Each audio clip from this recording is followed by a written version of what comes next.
Sir. గౌరవ ముఖ్యమంత్రి హరీష్ రావు గారు ఎన్నిసార్లు చదివినా నేను ఒక్కటే మాట చెప్పదలుచుకున్నా.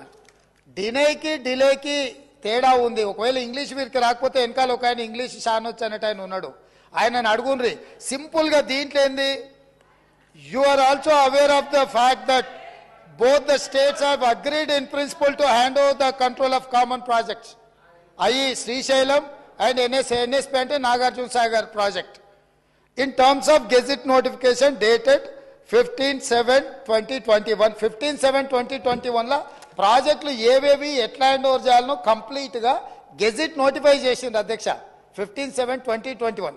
తర్వాత ఏమన్నారు వారు, but for want of finalisation of operational protocol of both dams handing over process being delayed. దీని అర్థము మేము కొన్ని కార్యక్రమాల వల్ల దీన్ని అప్పచెప్పడానికి కొంత ఆలస్యమే అయింది తప్ప మేము దీన్ని ఎక్కడ వ్యతిరేకిస్తలేము. మేము కేఆర్ఎంబీకి అప్పచెప్పడానికి సిద్ధంగా ఉన్నాము. ఈ లోపల ఆంధ్రప్రదేశ్ నుంచి వాళ్ళు పోలీసులతో వచ్చి దాన్ని పొజిషన్ తీసుకున్నారు. దీన్ని తక్షణమే మీరు పరిష్కరించండి అని చెప్పి మీరు కేంద్ర ప్రభుత్వానికి లేఖ రాసి డిసెంబర్ 1 నాడు 30 తారీఖు నాడు పోలింగ్ జరిగింది. 3 తారీఖు నాడు ఫలితాలు వచ్చినాయి.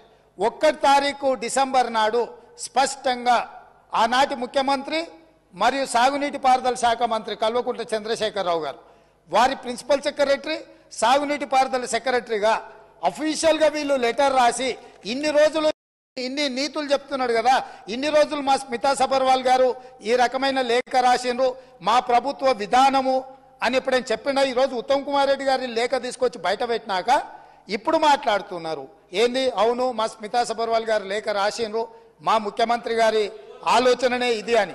ఇప్పుడు నేనేం అడుగుతున్నా అధ్యక్ష అంటే వీళ్ళ బాధ ఏంది అసలు? ఇప్పుడు అపజెప్ప వద్దని మేము అన్నప్పుడు తీర్మానం చేసినప్పుడు చర్చలకు శశపిశలకు తావెక్కడిది?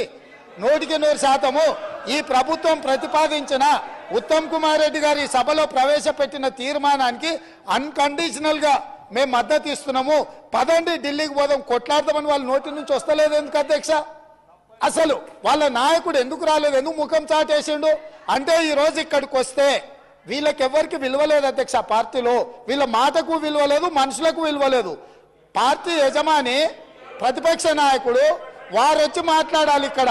వారు ఎందుకు ఈరోజు ఇంత ముఖ్యమైన కృష్ణానది జలాలకు సంబంధించి శాశ్వతంగా తెలంగాణ రైతాంగం జీవితాల మీద మరణ శాసనం రాసే పరిస్థితులు ఉత్పన్నమైతే వారు సభలోకి రాకుండా ఈ సభలో జరుగుతున్న చర్చలో వారి అభిప్రాయం చెప్పకుండా వీరు చెప్పే అభిప్రాయానికి ఎలాంటి విలువ లేదు. వీళ్ళు ఎంతసేపు మాట్లాడినా ఈ మాటలకు ఈ చర్చలకు ఏ మాత్రము చట్టబద్ధత లేదు. కాబట్టి ఇప్పటికైనా మీరు వారికి సూచన చేయండి, లేకపోతే సభ వాయిదా వేయండి. చంద్రశేఖరరావు గారిని సభలోకి రమ్మనుండ్రి.